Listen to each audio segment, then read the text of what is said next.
Hello friends, welcome to online classes. ये शाम को 6 बजे वाली आपकी एमपी स्पेशल बैच है, जिसमें एमपीपीएससी या एमपी से रिलेटेड कोई भी एग्जाम के लिए मध्य प्रदेश से संबंधित सारे फैक्ट, सारे तथ्यों का इसमें पढ़ाया जाता है।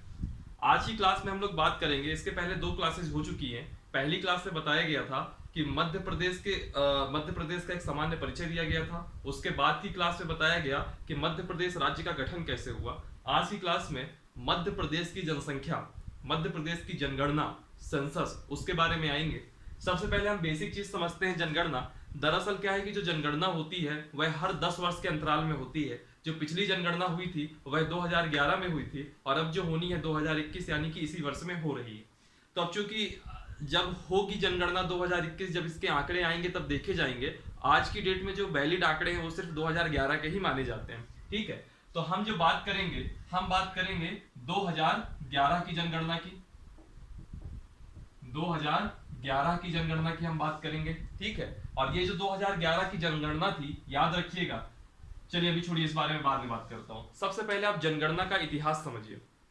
जनगणना सबसे पहले कब चालू हुई यह देखिए। तो जनगणना जो सबसे पहले चालू हुई थी, फर्स्ट टाइम, यह हुई थी सन 1872 में लॉर्ड मेयो के समय में। सन 1872 में लॉर्ड मेयो के समय में, और आगे फिर आगे आने वाले समय में सन 1881 से, उस समय जो हमारे यहाँ के गवर्नर जनरल थे, उनका नाम था लॉर्ड रिपन। आपने कई बार इनका हिस्ट्री में नाम सुना ही होगा, लॉर्ड रिपन। 1881 से लॉर्ड रिपन ने क्या किया, जो जनगणना होती है वो हर 10 वर्ष में, जैसे अब 1881 में हो गई तो फिर 1891 में होगी, फिर इसके बाद 1901 में होगी, फिर 1911 में होगी, फिर 1921 में होगी, ऐसे करके 10-10 वर्षों के अंतराल में होगी। 1881 से चालू किया गया। 1881 से लॉर्ड रिपन के कार्यकाल में जनगणना 10 वर्ष के अंतराल में।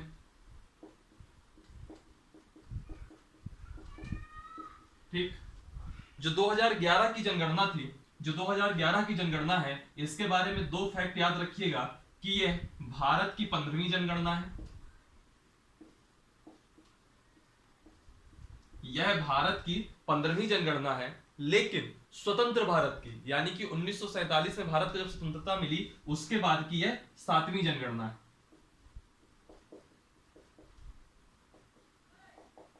स्वतंत्र भारत की यह 7वीं जनगणना है। स्वतंत्र भारत की 7वीं जनगणना है और भारत की 15वीं जनगणना है। इस फैक्ट को याद रखिएगा।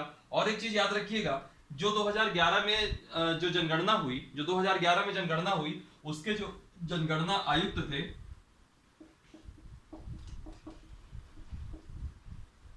उसके जनगणना आयुक्त कौन थे, इस जनगणना का ध्येय वाक्य क्या था, यह छोटे छोटे फैक्ट्स हैं, इनको भी देख लीजिए, याद कर लीजिए। जो जनगणना आयुक्त थे उनका नाम था डॉक्टर सी चंद्रमौली,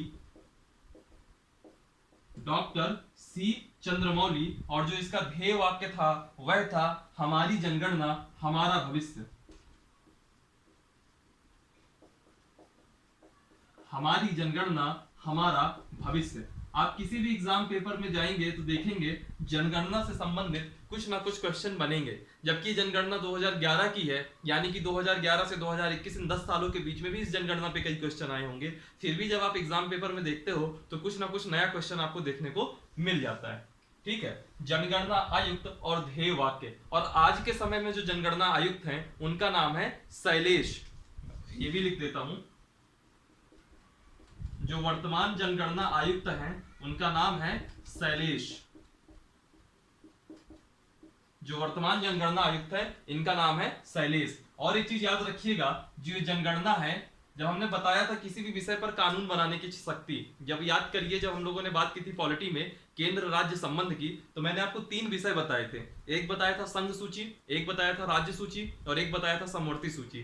संघ सूची में वो विषय आते थे जिस पर सिर्फ केंद्र कानून बना सकता था, राज्य सूची के विषयों पर सिर्फ राज्य कानून बना सकता था, और समवर्ती सूची पर संघ और राज्य दोनों कानून बना सकते थे।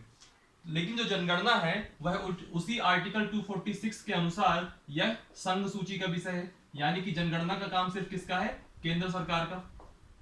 ठीक, आर्टिकल 246 के अकॉर्डिंग संघ सूची का विषय है। ये कुछ आपकी फैक्ट हो गई। अब बात करते हैं हम लोग जनगणना के आंकड़ों की। तो सबसे पहले हम बात करेंगे, थोड़े क्विक आंकड़े देखते हैं भारत के, और फिर उसके बाद हम लोग एमपी में आएंगे और एमपी में फिर बिल्कुल डिटेल से आंकड़े देखेंगे। क्योंकि टॉपिक एमपी की जनगणना है इसलिए एमपी को हम लोग डिटेल से देखेंगे। लेकिन एमपी देखने से पहले एक बार भारत की जनगणना जरूर देख लीजिए। एमपीपीएससी वगैरह में कई बार सिंपल सा एक क्वेश्चन आ जाता है, एक बार आ गया कि भारत का जनसंख्या घनत्व कितना है, बिल्कुल सिंपल आ गया। अब आपने जनगणना में बहुत डिटेल में आप पढ़ चुके हैं, एमपी का एक एक फैक्ट रट लिए, लेकिन अगर भारत से सिंपल वन लाइनर एक क्वेश्चन आ गया तो वही आपका गड़बड़ हो जाती है। सबसे पहले मैं बात करता हूं, यहां लिख देता हूं मैं कि इस समय मैं भारत की जनगणना के फैक्ट लिख रहा हूं, ठीक है, केवल भारत की जनगणना के फैक्ट है, इसको एमपी से अभी रिलेट मत करिएगा। सबसे पहले बात आती है जनसंख्या। तो भारत की जनसंख्या कितनी है? तो याद रखिएगा भारत की जनसंख्या 121.08 करोड़ है। बोलने वाले अभी 125 करोड़ भी बोलते हैं, 130 करोड़ भी बोलते हैं, कुछ एक्स्ट्रा है वो 135 तक भी चले जाते हैं। उन सब से हमें कोई लेना देना नहीं है, हमारा मतलब सिर्फ और सिर्फ आधिकारिक आंकड़ों से है, और आधिकारिक आंकड़ों के हिसाब से 121.08 करोड़ हमारे यहाँ की जनसंख्या है। और इस जनसंख्या में 51.47, इस जनसंख्या में 51.47% पुरुष हैं, 51.47% पुरुष हैं, और बचा हुआ 48.53% क्या होंगी? महिलाएं होंगी। यानी कि जो मेल है वह 51.47% है, और किसका 51.47%? इस 121.08 करोड़ का, ठीक।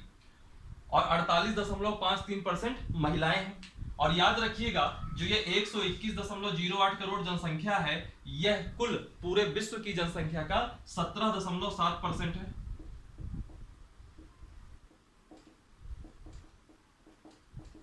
पूरे विश्व की जनसंख्या का 17.7% है, ठीक है। और यह भी याद रखिएगा एक फैक्ट कि जनसंख्या सबसे ज्यादा कहां है और जनसंख्या सबसे कम कहां है। तो जनसंख्या जो सबसे ज्यादा है वह कहां है? सर्वाधिक है आपका यूपी में, उत्तर प्रदेश, और जो सबसे कम है वो किस राज्य में है? तो वह आपका सिक्किम राज्य में है। बस इतने ही छोटे छोटे फैक्ट लिखाऊंगा, इससे ज्यादा इसमें डीप में नहीं जाऊंगा। सबसे कम कहां है? सिक्किम में है, और सबसे ज्यादा कहां है? यूपी में है। फिर हम बात करते हैं लिंगानुपात की। लिंगानुपात यानी कि सेक्स रेशियो। इसका मतलब क्या होता है? 1000 पुरुषों में कितनी महिलाएं हैं, हर 1000 पुरुष में कितनी महिलाएं हैं, यह कहलाता है आपका सेक्स रेशियो। तो याद रखिएगा जो सेक्स रेशियो है वह कितना है? भारत का सेक्स रेशियो है 943। जो भारत का सेक्स रेशियो है वह 943 है। जब हम एमपी के सेक्स रेशियो की बात करेंगे तो वो 931 आएगा। जब हम एमपी की जनगणना देखेंगे अभी थोड़ी देर में, तब उसकी बात करेंगे। भारत का सेक्स रेशियो कितना है? 943। और याद रखिएगा जो सबसे ज्यादा है वह कहां है? केरल में। केरल में सबसे ज्यादा है, सबसे ज्यादा को मैं शॉर्ट फॉर्म में मैक्सिमम लिख देता हूं। और जो सबसे कम है वो कहां है? वह आपके हरियाणा राज्य में है, और इसको मैं मिनिमम लिख देता हूं। केरल में सबसे ज्यादा सेक्स रेशियो है और हरियाणा में सबसे कम सेक्स रेशियो है, और भारत का सेक्स रेशियो है कितना? 943, ठीक है। इसके बाद हम बात करेंगे साक्षरता दर की। तो जो भारत की साक्षरता दर है, भारत की जो साक्षरता दर है वह कितनी है? वह है आपकी 73%। साक्षरता दर का मतलब क्या होता है? जो पढ़ा लिखा हो, जो पढ़ा लिखा हो, और इनकी जो आयु वर्ग है वह 7 वर्ष से ऊपर के बच्चों के लिए होती है, ठीक है। साक्षरता दर कितनी है? 73%। अगर आप अपना नाम भी लिख लेते हो ना तो भी आप साक्षर कहलाओगे, समझ रहे हैं? 73%। और इस 73% में एक चीज याद रखिएगा, जो पुरुष है, पुरुषों की साक्षरता है 80.9%। यही क्वेश्चन में पूछ लेता है कि भारत देश में पुरुषों की साक्षरता कितने प्रतिशत है। तो याद रखिएगा जो 80.9% साक्षरता है वह किसकी है? पुरुषों की है। और जो महिलाओं की साक्षरता है वह थोड़ी कम है, वह कितनी है? 64.6%। महिला की साक्षरता 64.6% है। और यहां से एक चीज ये भी याद रखिएगा, साक्षरता दर सबसे ज्यादा किस राज्य में है? तो केरल में सबसे ज्यादा है, केरल में सबसे ज्यादा पढ़े लिखे लोग हैं। और जो सबसे कम है वो कहां है? बिहार में। बिहार में मिनिमम है। इसके बाद हम बात करेंगे भारत में दशकीय जनसंख्या वृद्धि दर की। फैक्ट देखते जाइए। दशकीय जनसंख्या वृद्धि दर। दशकीय जनसंख्या वृद्धि दर का मतलब क्या होता है? मतलब यह होता है कि अगर पिछली जनगणना 2001 में हुई थी और फिर 2011 में हुई, तो 2001 से 2011 यानी कि इन 10 वर्षों में कितनी जनसंख्या, कितने प्रतिशत जनसंख्या की वृद्धि हुई। 2001 में जितनी जनसंख्या थी उसके बाद में जाकर के कितनी प्रतिशत जनसंख्या की वृद्धि हुई। तो हमारे भारत की जो दशकीय वृद्धि दर है वह है आपकी 17.7%, 17.7% आपकी दशकीय जनसंख्या वृद्धि दर है। और इससे रिलेटेड एक क्वेश्चन और पूछ लेता है कि किस वर्ष, किन 10 वर्षों में सबसे ज्यादा भारत की जनसंख्या वृद्धि दर रही है। तो सर्वाधिक जो वृद्धि दर रही है वह 1961 से 1971 के बीच में थी। भारत की अभी तक की जो सर्वाधिक वृद्धि दर थी वह आपकी 1961 से 1971 के बीच में थी। सर्वाधिक वृद्धि दर 1961 से 1971 के बीच में थी और यह लगभग कितनी थी? यह थी आपकी 24.80%, 24.8%, जो कि सर्वाधिक जनसंख्या वृद्धि दर थी। ठीक है, इसके बाद एक फैक्ट और आता है जनसंख्या, एक फैक्ट आता है जनसंख्या घनत्व का, डेंसिटी, जनसंख्या घनत्व का। इस जनसंख्या घनत्व का मतलब क्या होता है पहले यह समझ लीजिए। एक आपके क्षेत्र का एक क्षेत्रफल लिया जाएगा प्रति वर्ग किलोमीटर, प्रति वर्ग किलोमीटर में रहने वालों की संख्या जनसंख्या घनत्व कहलाती है। और जो जनसंख्या घनत्व है भारत का वह है 382 व्यक्ति, यानी कि 382 व्यक्ति प्रति वर्ग किलोमीटर, यानी कि एक वर्ग किलोमीटर क्षेत्रफल में, एक वर्ग किलोमीटर क्षेत्रफल में कितने लोग रह रहे हैं? 382 लोग रह रहे हैं। और सबसे ज्यादा जनसंख्या घनत्व किसका है? यह है आपका बिहार का। बिहार का जनसंख्या घनत्व तो सबसे ज्यादा है। और सबसे कम किसका है? तो सबसे कम है आपका अरुणाचल प्रदेश का। अरुणाचल प्रदेश का जनसंख्या घनत्व तो सबसे कम है। ठीक है, अरुणाचल प्रदेश का जनसंख्या घनत्व तो सबसे कम है। और याद रखिएगा अरुणाचल प्रदेश का जो जनसंख्या घनत्व है कितना है? वह आपका 17 है। और जो बिहार का है वह कितना है? 1106। ठीक, तो ये कुछ फैक्ट थे जो कि भारत की जनगणना से संबंधित थे। अब इसमें मैं बहुत डीप पे नहीं जाऊंगा, केवल इतना ही इसमें रहने दीजिए। ठीक, और एक चीज थोड़ी सी और याद रखिएगा, विश्व जनसंख्या दिवस कब मनाते हैं और मध्य प्रदेश जनसंख्या दिवस कब मनाते हैं? दोनों 11 तारीख को मनाते हैं, लेकिन महीना अलग अलग है। इसका आप स्क्रीनशॉट ले लीजिएगा, फिर मैं आगे बढ़ता हूं।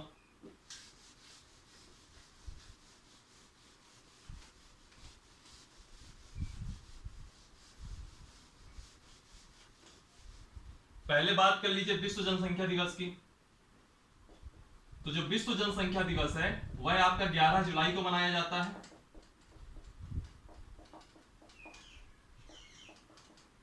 विश्व जनसंख्या दिवस 11 जुलाई को मनाते हैं। और जो मध्य प्रदेश जनसंख्या दिवस है वह आपका 11 मई को मनाया जाता है।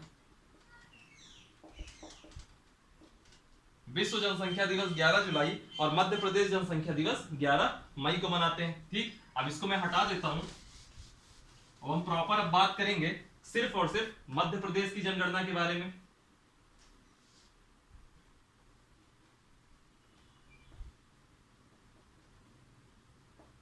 एमपी की जनगणना, और एमपी की जनगणना में सबसे पहला फैक्ट देखिए जनसंख्या।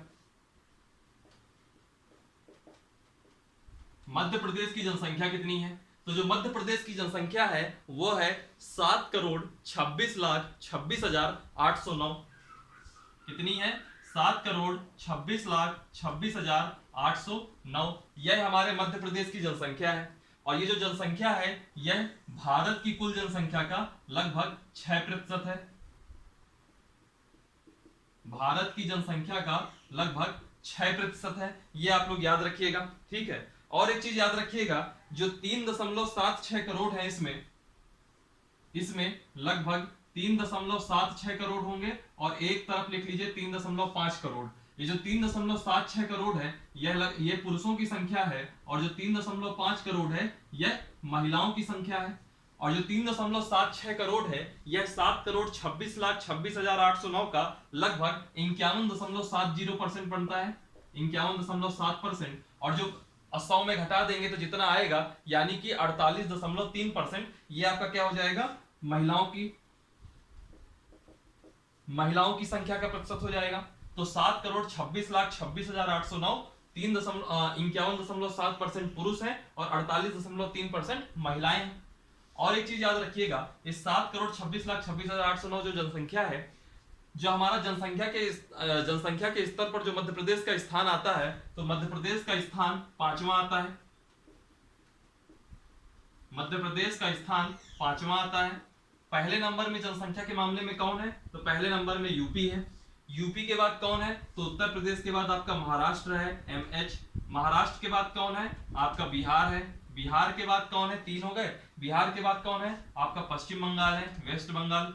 और वेस्ट बंगाल के बाद कौन है, आपका मध्य प्रदेश। 5वां नंबर आता है मध्य प्रदेश का।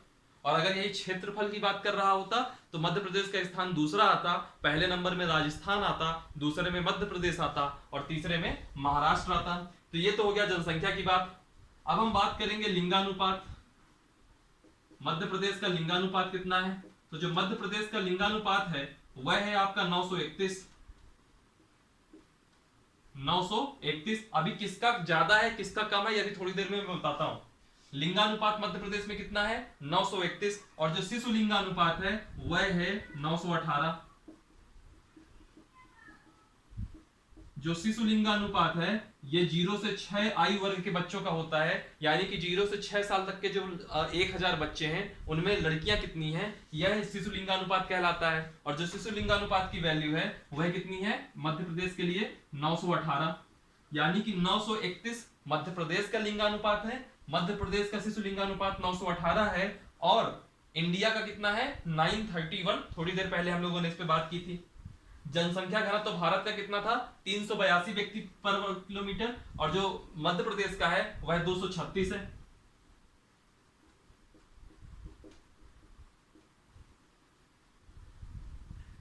जो जनसंख्या घनत्व तो है वह कितना है, तो मध्य प्रदेश का आपका 236 होगा, और जो आपका इंडिया का था वह 382 था।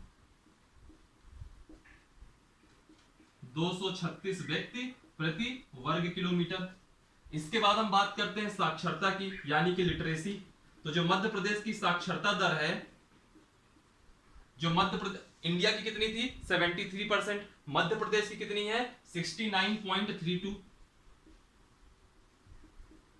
69.32%। और इंडिया की जो मेल लिटरेसी थी, पुरुष साक्षरता थी, वह 80.9% थी। और यहां पे कितनी है 78.73%। 78.73% किसकी है, मेल की, यानी कि पुरुष साक्षरता हो गई। और 59.24 59.24% ये किसकी हो गई, यह आपकी फीमेल यानी कि महिला साक्षरता हो गई। ठीक। फिर इसके बाद याद रखिएगा जनसंख्या वृद्धि दर। भारत की जनसंख्या वृद्धि दर कितनी थी 17.7%, 17.7। और जो मध्य प्रदेश है इसकी जनसंख्या वृद्धि कितनी दर है,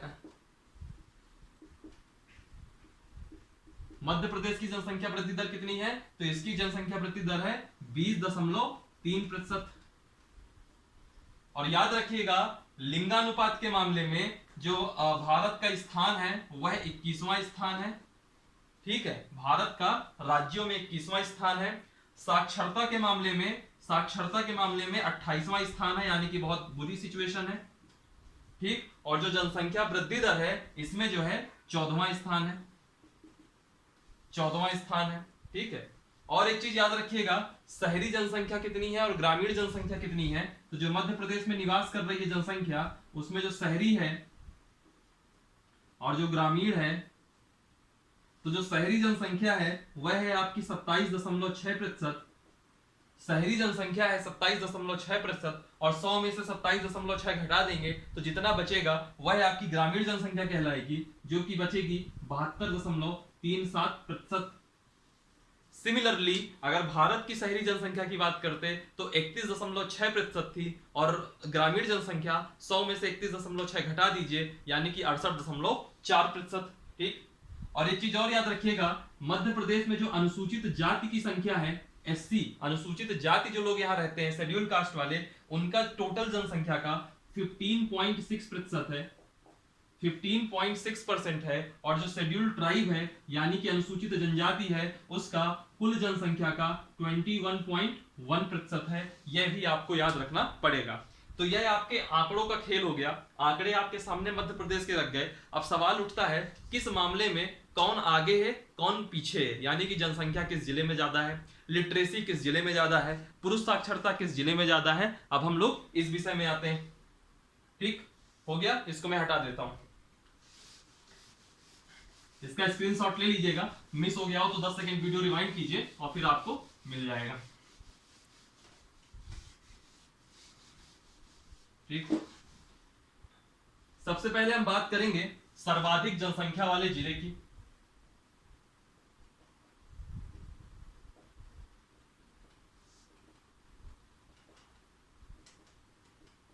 अब मैं बार बार इतना पूरा नहीं लिखूंगा, जैसे मैंने बात करनी है लिंगानुपात तो सिर्फ लिंगानुपात डाल दूंगा और आपको मैक्सिमम और मिनिमम समझ में आ जाएगा। तो सबसे पहले हम बात करेंगे सर्वाधिक जनसंख्या वाले जिलों की। तो याद रखिएगा सबसे ज्यादा जनसंख्या इंदौर में है, सबसे ज्यादा जनसंख्या इंदौर जिले में है। और इंदौर जिले के बाद नाम आता है जबलपुर जिले का, जबलपुर के बाद आता है सागर जिले का नाम। तो इंदौर में सर्वाधिक जनसंख्या है, फिर जबलपुर में जनसंख्या है, फिर सागर में जनसंख्या है, और सबसे कम जनसंख्या कहां मिलेगी? तो सबसे कम जनसंख्या निवाड़ी में मिलेगी, निवाड़ी के बाद हरदा में मिलेगी, यानी कि सबसे कम 52वें स्थान पे निवाड़ी है, 51वें स्थान में हरदा है, और उसके बाद आगर मालवा।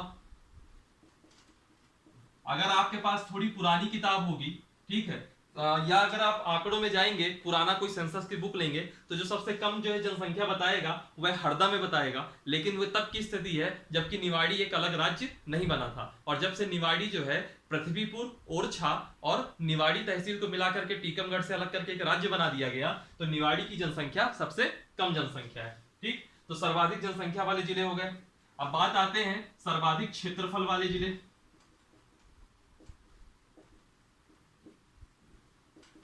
यानी कि किस जिले का क्षेत्रफल सर्वाधिक है, किस जिले का क्षेत्रफल कम है। तो याद रखिएगा छिंदवाड़ा जिले का क्षेत्रफल बहुत बड़ा है, छिंदवाड़ा। छिंदवाड़ा के बाद नंबर आता है सागर जिले का।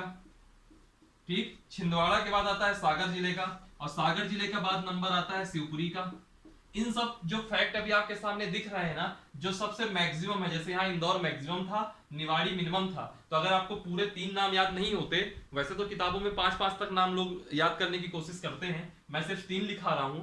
3 भी याद नहीं होते, कम से कम आपको इतना याद होना चाहिए कि सबसे ज्यादा जनसंख्या इंदौर में है, सबसे कम निवाड़ी में है, सबसे ज्यादा क्षेत्रफल छिंदवाड़ा का है, तो सबसे कम क्षेत्रफल निवाड़ी का होगा। ये आपको पता होना चाहिए। सबसे कम क्षेत्रफल किसका है? निवाड़ी का। निवाड़ी के बाद नंबर आता है भोपाल का, और भोपाल से थोड़ा ज्यादा किसका है? आगर मालवा का। ठीक, यानी कि ये जो है सर्वाधिक वाला है, और यह आपका न्यूनतम वाला है। यह सर्वाधिक वाला है, यह आपका न्यूनतम वाला है। ये ग्रेटर देन और लेस देन देख के आपको समझ में आ रहा होगा। ठीक, फिर इसके बाद हम बात करेंगे, इसके बाद हम बात करेंगे लिंगानुपात की, सेक्स रेशियो। जो आपको लिंगानुपात दिखेगा, लिंगानुपात सबसे ज्यादा मिलेगा बालाघाट में, और जो सबसे कम मिलेगा वो मिलेगा भिंड में। और इनमें एक चीज और याद रखिएगा, इनमें जो है इनके नंबर याद रखिएगा कि किसका लिंगानुपात कितना है, क्योंकि कई बार क्वेश्चन आया हुआ है कि एक बार ये भी क्वेश्चन आ गया था कि 1000 से ज्यादा लिंगानुपात वाले जिलों की संख्या कितनी है ना। तो थोड़े से मैं अभी तक 3 नाम लिखाता था, यहाँ मैं 5-6 नाम लिखाऊंगा। लिंगानुपात के मामले में सबसे ज्यादा लिंगानुपात कहाँ है? बालाघाट। बालाघाट में 1000 पुरुषों में 1021 महिलाएं हैं। सबसे ज्यादा लिंगानुपात कहां है? बालाघाट 1021। फिर आता है अलीराजपुर, फिर आता है अलीराजपुर। अलीराजपुर में कितना है लिंगानुपात? 1011। फिर आता है आपका मंडला, मंडला में कितना है लिंगानुपात? 1008। मंडला हो गया 1008। इसके बाद आता है आपका डिंडोरी, डिंडोरी में जो लिंगानुपात है वह कितना है? 1002। और फिर इसके बाद आता है आपका झाबुआ, और झाबुआ में लिंगानुपात कितना है? 990। ठीक, और अगर मैं लिंगानुपात सबसे कम देखूं तो सबसे कम लिंगानुपात मुझको कहां मिलेगा? भिंड में। और भिंड में लिंगानुपात कितना है? 837। भिंड से थोड़ा ज्यादा कहां मिलेगा? मुरैना में। और मुरैना से थोड़ा ज्यादा कहां मिलेगा? ग्वालियर में। यानी कि जो चंबल रीजन है वहां सेक्स रेशियो की बहुत बुरी स्थिति है, वहां 1000 पुरुषों में महिलाओं की संख्या काफी कम है। ठीक, तो यह लिंगानुपात के बारे में बात हो गई, इसका आप स्क्रीनशॉट ले लीजिए, फिर इसके बाद मैं कुछ और फैक्ट में चलता हूं। ठीक, ये लिंगानुपात हो गया।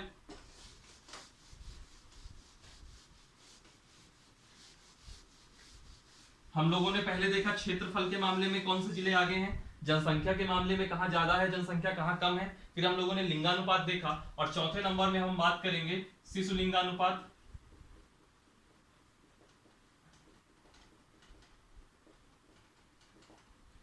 शिशु लिंगानुपात सबसे ज्यादा कहां है, वहां बालाघाट में सबसे ज्यादा था। जो मेन लिंगानुपात है, सेक्स रेशियो है, वह बालाघाट में ज्यादा था। और जो शिशु लिंगानुपात है वह बालाघाट में ज्यादा नहीं होगा, बल्कि वह अलीराजपुर में ज्यादा होगा। वहां अलीराजपुर दूसरे नंबर में था, लेकिन शिशु लिंगानुपात में अलीराजपुर 978 के साथ पहले नंबर में है। और दूसरे नंबर में कौन है, मंडला। ठीक, और सबसे कम वहां पे कौन था, भिंड था। और यहां सबसे कम कौन हो जाएगा, मुरैना। यहां मुरैना सबसे कम हो जाएगा, और मुरैना से थोड़ा ज्यादा किसका रहेगा, ग्वालियर का। ठीक, यह शिशु लिंगानुपात की बात हो गई। इसके बाद हम लोग बात करेंगे जनसंख्या घनत्व की, यानी कि डेंसिटी। जनसंख्या घनत्व के मामले में जो सबसे ज्यादा जनसंख्या घनत्व है वह कहां का है, तो वह भोपाल का है। भोपाल में प्रति वर्ग किलोमीटर 855 लोग रहते हैं, 855 व्यक्ति रहते हैं प्रति वर्ग किलोमीटर में। फिर इसके बाद नंबर आता है इंदौर का। इंदौर में जो है जनसंख्या घनत्व 841 है, 841। और इंदौर के बाद नंबर आता है आपका जबलपुर का। भोपाल, फिर इंदौर और फिर जबलपुर। और अंतर देखिएगा, यहां 855 है, यहां 841 है। जबलपुर की बात करेंगे तो यह आपका 453 ही बचेगा, सॉरी 473 ही बचेगा, 473, 473 ही होगा। अब अंतर देख सकते हैं, कहां 841, कहां 473। भले वो तीसरे नंबर में है, लेकिन बीच का अंतर काफी बड़ा है।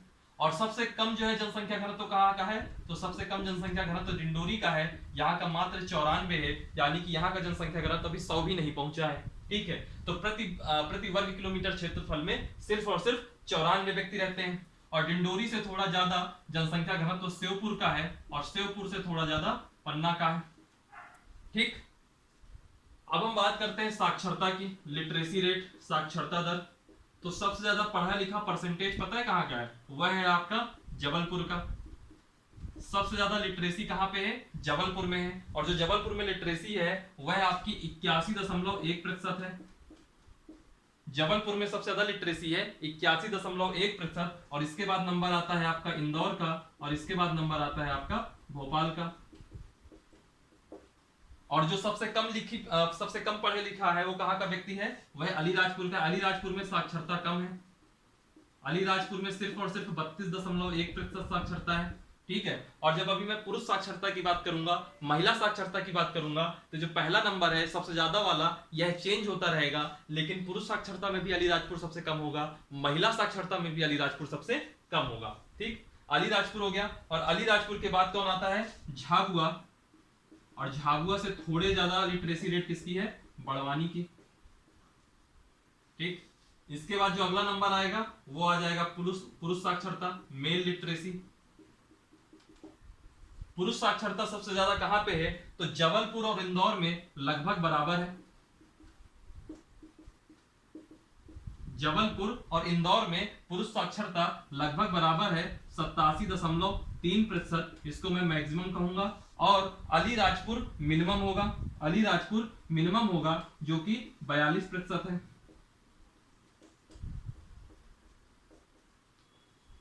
ठीक, और जब मैं महिला साक्षरता की बात करूंगा,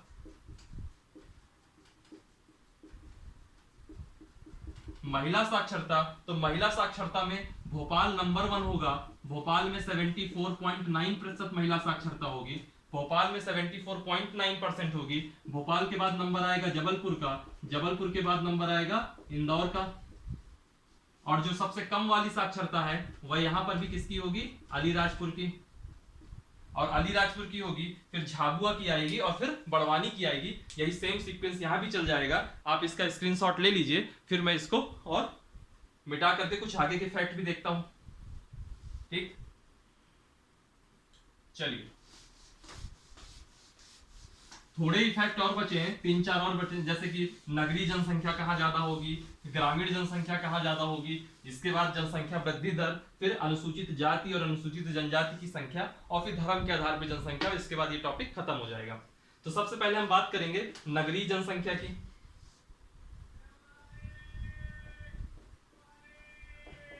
हल्का आपको नॉइज आया होगा, उसको थोड़ा सा इग्नोर करिएगा। नगरीय जनसंख्या प्रतिशत के मामले में सबसे ज्यादा कहां पर है, सबसे पहले यह देखते हैं। तो जो नगरीय जनसंख्या सबसे ज्यादा होगी वह भोपाल में होगी 80.9%। भोपाल के बाद आपकी इंदौर में नगरीय जनसंख्या है, और इंदौर के बाद आपकी ग्वालियर में नगरीय जनसंख्या है। भोपाल में सबसे ज्यादा नगरीय जनसंख्या है, दूसरा नंबर इंदौर का है, तीसरा नंबर आपका ग्वालियर का है। और अगर मैं सबसे कम की बात करूं तो सबसे कम नगरीय जनसंख्या आपकी डिंडोरी में है। डिंडोरी में 4.6% है। डिंडोरी से थोड़ी ज्यादा नगरीय जनसंख्या अलीराजपुर में है, और अलीराजपुर से थोड़ी ज्यादा नगरीय जनसंख्या सीधी में है। ये नगरीय जनसंख्या का कॉन्सेप्ट है। अब अगर मैं रूरल पॉपुलेशन यानी कि ग्रामीण जनसंख्या की परसेंटेज में बात करूं तो जहां नगरीय जनसंख्या ज्यादा होगी वहां ग्रामीण जनसंख्या कम होगी, और जहां ग्रामीण जनसंख्या ज्यादा होगी वहां नगरीय जनसंख्या कम होगी। कहने का मतलब अगर ग्रामीण जनसंख्या मैं यहां लिखता तो ग्रामीण जनसंख्या सबसे ज्यादा कहां होगी, डिंडोरी में होगी। कितनी होगी, 4.6, आप घटा दीजिए 100 में, यानी कि 95.4% ग्रामीण जनसंख्या डिंडोरी में सबसे ज्यादा होगी। दूसरे नंबर में ग्रामीण जनसंख्या में अलीराजपुर आएगा, तीसरे नंबर में सीधी आएगा, और सबसे कम ग्रामीण जनसंख्या कहां होगी, भोपाल में। कितनी होगी, लगभग आपकी होगी 19.1%। फिर आपका इंदौर आएगा, और फिर आपका ग्वालियर आएगा। वो ठीक इसका अपोजिट होता है, वो लिखाने की इतनी जरूरत नहीं। इसके बाद जो बहुत इंपॉर्टेंट है वो है दशकीय जनसंख्या वृद्धि दर।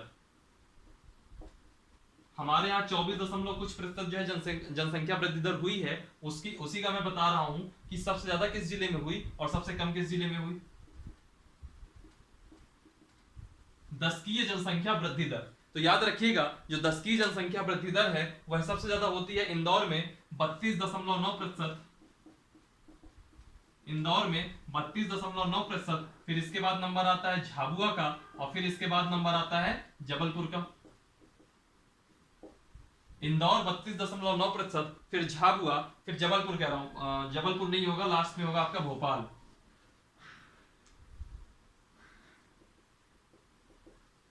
तीसरे नंबर में भोपाल आएगा। इस तरह के क्वेश्चन, इस तरह के जो भी इतने सारे फैक्ट हैं, आप 3-3 जिले याद नहीं रख पाएंगे। अगर आप नहीं याद रख सकते, याद रखने तो बहुत अच्छी बात है, नहीं रख सकते तो आपको सिर्फ इतना पता होना चाहिए कि सबसे ज्यादा दशकीय जनसंख्या वृद्धि दर कहां थी, तो सबसे ज्यादा कहां थी, इंदौर में थी। फिर पूछ सकता है सबसे कम कहां थी, तो सबसे कम कहां पर है, अनूपपुर में है, जो कि लगभग 12.3% थी। और अनूपपुर से और उसके बाद दूसरा नंबर किसका आता है, बैतूल का आता है। बैतूल में लगभग कितनी थी, 12.9%।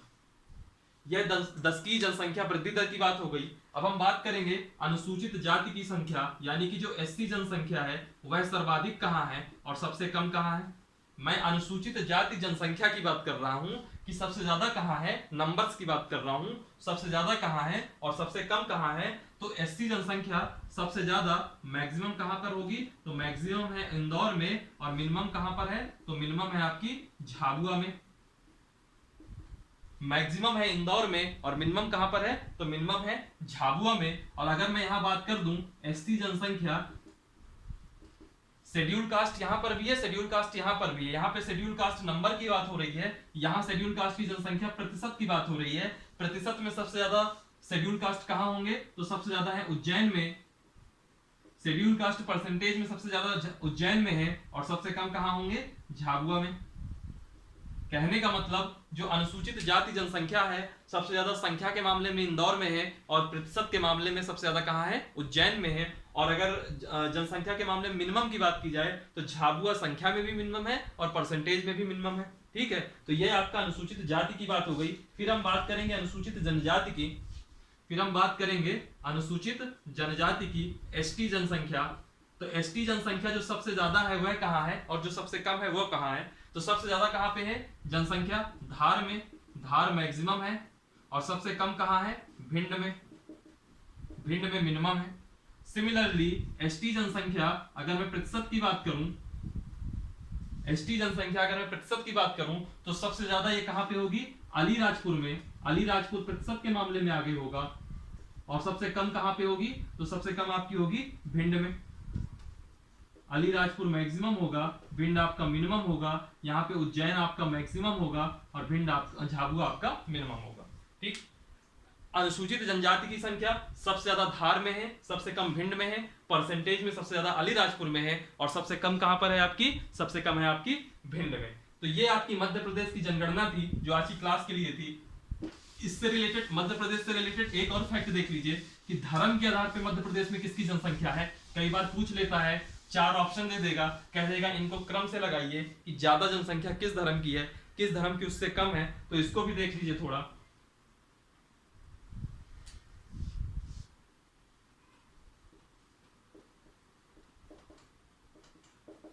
धर्म के आधार पर मध्य प्रदेश में जनसंख्या। ठीक, धर्म के आधार पर मध्य प्रदेश में जनसंख्या, तो धर्म के आधार पर सबसे ज्यादा यहां कौन है, हिंदू सबसे ज्यादा है। हिंदू के बाद कौन आता है, मुस्लिम, मुसलमान समुदाय दूसरे नंबर में है। तीसरे नंबर में यहाँ पे कौन आते हैं, जैन। चौथे नंबर में कौन आते हैं, बौद्ध, बौद्ध धर्म के अनुयायी आएंगे चौथे नंबर में। हिंदू, मुस्लिम, जैन, बौद्ध, और फिर इसके बाद आते हैं क्रिश्चियन, ईसाई धर्म के। फिर इसके बाद आते हैं आपके सिख धर्म के, सिख भाई बहन आते हैं। ठीक है, अभी पहले इतनी बात करता हूं, बाकी चीजें अभी बाद में बताता हूं मैं। लगभग 90.8% जो यहाँ की टोटल जनसंख्या है उसका 90.8% कौन है, हिंदू है। फिर इसके बाद लगभग 6.27% कौन है, मुस्लिम है। लगभग 6.27% मुसलमान है। फिर 0.78% जैन है, 0.78% जैन है, 0.3% के आसपास बौद्ध हैं, और जो ईसाई हैं वह इनसे थोड़ा कम है, 0.29%, और जो आपके सिख हैं यह लगभग 0.21% है। और इसके बाद जो अन्य धर्म से हैं, जैसे अलग अलग कई छोटे छोटे पॉकेट्स जो होते हैं, जो अन्य धर्म है उनकी संख्या लगभग 0.83% है। और जो कुछ लोग ऐसे होते हैं जो अपने धर्म का उल्लेख करना नहीं पसंद करते, एक प्रकार से नास्तिक हैं या किसी धर्म का उल्लेख है, किसी धर्म का उल्लेख नहीं, इनकी संख्या भी ठीक ठाक है। और इनकी संख्या कितनी है, 0.13%। तो ये था आपका जनगणना का। इससे बाहर कहीं से भी आपका सेंसस में कोई क्वेश्चन नहीं आएगा, और चाहे वो मध्य प्रदेश का कांस्टेबल का एग्जाम दे रहे हो, एसआई का दे रहे हो, एमपीपीएससी का एग्जाम दे रहे हो, व्यापम का एग्जाम दे रहे हो, कहीं भी आप देख लीजिएगा इससे क्वेश्चन जनगणना से आता ही आता है। इसका भी आप स्क्रीनशॉट ले लीजिएगा। रिलीजन के आधार पर भी मालूम होना चाहिए। बहुत लोग सिख को थोड़ा ऊपर कर देते हैं, बौद्ध को जैन से ऊपर कर देते हैं, तो ये सब चीजें आपको फैक्ट याद होना चाहिए। हिंदू, मुस्लिम, जैन, बौद्ध, सिख, सॉरी हिंदू, मुस्लिम, जैन, बौद्ध, ईसाई, सिख। ठीक है, ये आपको याद होना चाहिए। चलिए फिर आज की क्लास को इतना ही रखते हैं। आप लोग वीडियो को लाइक कीजिएगा, कमेंट कीजिएगा, चैनल को सब्सक्राइब कीजिएगा। अगर आपको कहीं फैक्चुअल मिस्टेक लग रही हो तो उसको आप जरूर मुझको सुधार सकते हैं कमेंट बॉक्स में जाकर के। ठीक है, और मेरे चैनल के प्लेलिस्ट में जाइए, वहाँ आपको पॉलिटी के, जियोग्राफी की, एमपी स्पेशल और रीजनिंग के कई सारे आपको वीडियोस मिलेंगे, कई सारी प्लेलिस्ट मिलेगी जो आपके एग्जाम के पॉइंट ऑफ व्यू से बहुत ज़्यादा इंपॉर्टेंट होगी, महत्वपूर्ण होगी और हेल्पफुल होगी। डिस्क्रिप्शन बॉक्स में जाएंगे तो टेलीग्राम की लिंक मिलेगी, उसको जरूर ज्वाइन कीजिएगा। आज के लिए इतना ही करता हूँ। थैंक यू सो मच, और हंसते रहिए और पढ़ते रहिए।